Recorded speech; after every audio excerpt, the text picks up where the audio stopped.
The George Foster Peabody Awards program, named for American businessman and philanthropist George Peabody, recognizes distinguished and meritorious public service by American radio and television stations, networks, online media, producing organizations, and individuals.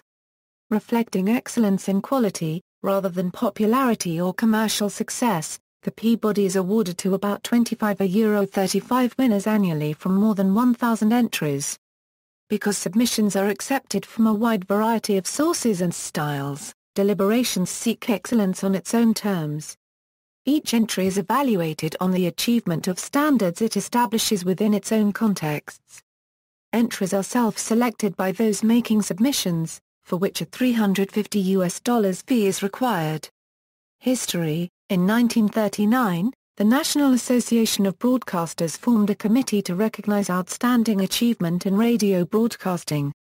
Committee member Lambdin K., Public Service Director for WSB Radio in Atlanta, Georgia, at the time, is credited for creating the award, named for businessman and philanthropist George Foster Peabody, who donated the funds that made the awards possible. Fellow WSB employee Leslie Smith Hall introduced Lambdin to Johnny Drury, of the University of Georgia's Henry W. Grady College of Journalism and Mass Communication, who endorsed the idea. The Peabody Award was established in 1940 with the Grady College of Journalism as its permanent home. The Peabody Awards were originally only for radio, but in 1948 television awards were introduced. In the late 1990s, additional categories for material distributed via the World Wide Web were added. Materials created solely for theatrical motion picture release are not eligible. Peabody judging: the Peabody Awards judging process is unusually rigorous. Evaluation of the more than 1,000 entries typically received begins in early February with some 30 committees composed of a number of University of Georgia faculty or staff members and selected students. Each committee is charged with screening or listening to a small number of entries and delivering written recommendations to the Peabody Board, a 17-member panel of scholars, critics and media industry professionals. Board members discuss recommended entries as well as their own selections at intensive preliminary meetings in Los Angeles and Washington, D.C. The board convenes at the Peabody offices on the University of Georgia campus in late March for final screenings and deliberations. Each entrant is judged on its own merit, and only unanimously selected programs receive Peabodys. There is no set number of Peabodys. The all-time record for Peabody recipients in a single year is 46 awards in 2013.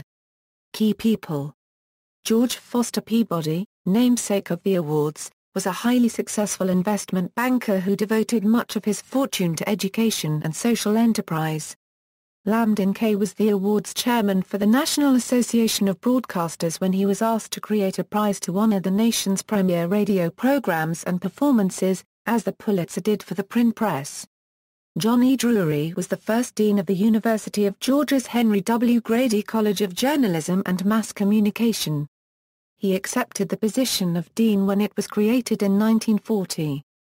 That same year he helped Lambdin K., general manager of Atlanta's WSB Radio, create the Peabody Awards recognizing excellence in broadcasting. Dr. Worth McDougald served as director of the Peabody Awards program from 1963 until his retirement in 1991. Barry Sherman was the director of the George Foster Peabody Awards program at the University of Georgia from 1991 until his death in 2000. Horace Newcomb held the Lambdin K. Chair for the Peabodys in the Grady College of Journalism and Mass Communication at the University of Georgia from 2001 to 2013. Jeffrey P. Jones succeeded Horace Newcomb in July 2013 as the Lambdin K. Chair for the Peabodys in the Grady College of Journalism and Mass Communication at the University of Georgia. Award announcements and ceremonies: each spring, Peabody organizers announce award recipients for work covering the previous year. Traditionally, the winners' announcements have been made via a simple press release and/or a press conference. In recent years, however, organizers have also taken to television to reveal some Peabody recipients in an effort to expand the public's awareness of the awards. An April 2014 segment of CBS This Morning included an announcement of 2013 Peabody winners. In April 2015, the 2014 Peabodys were revealed over an 8-day period, with the entertainment-based recipients revealed on ABC's Good Morning America. The formal presentations of the Peabody Awards are traditionally held in late May or early June, and have been usually held at a luncheon in New York City. The ceremony for 2014 recipients will be held for the first time at night in the May 31, 2015 award ceremony to be hosted by Fred Armisen. Several famous names have served as Peabody ceremony hosts over the years, among them Walter Cronkite, Leslie Stahl, Jackie Gleason, Jon Stewart, Morley Safer, Larry King, and Ira Glass.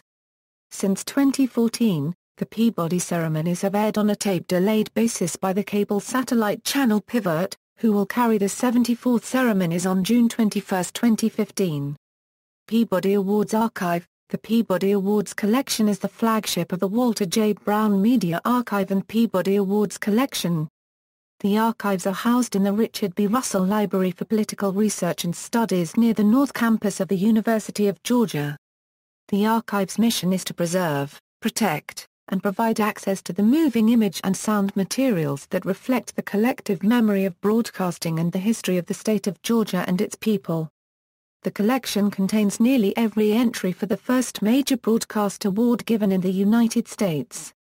Entries begin in 1940 for radio and 1948 for television, and at least 1,000 new entries are received every year. Euro programs created by local, national, and international producers. The collection provides a cultural cross-section of television from its infancy to the present day, featuring news, documentary, entertainment, educational, and children's programming. Once judging is complete, all the entries are moved to the main library for in-depth cataloging, access, and long-term preservation.